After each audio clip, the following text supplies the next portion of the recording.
来看咱逐工咧食青菜有妥当无？消基会今仔今年的8月到9月，到传统市场、到大卖场、到超市，针对着汤匙仔菜、小白菜、香蕉啊、大冬啊这4大类的青菜类抽查，结果发现香蕉啊类农药的残留，这个超标率上悬，高达64%。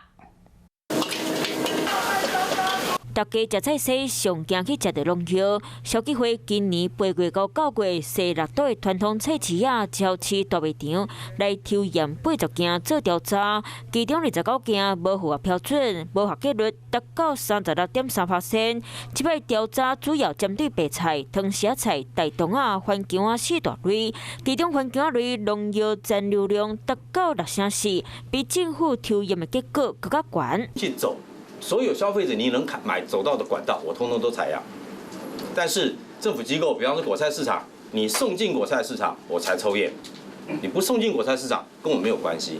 路边摊子，欧巴桑跟你讲说，该你捡哎，今天还在打扮呢，还带土的，这种尽量 OK， 能不要买就尽量不要买。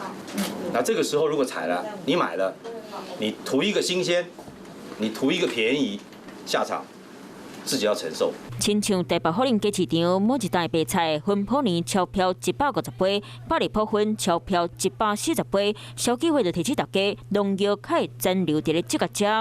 像小白菜，你最起码切掉2公分，因为它头上那一块反而是农药含量比较高的。汤匙菜的那个叶柄上面，也就是凹下去的那一块，小白菜也一样。新香菜你买到的像这种的话，基本上它已经清洗过，根剪掉了。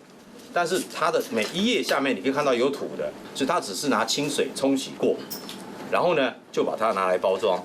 汤匙菜这亲像汤匙啊，落尾的所在，农药较会残留伫咧这个食，所以洗菜别当凊彩灼灼的，顶前给洗，再当洗清气。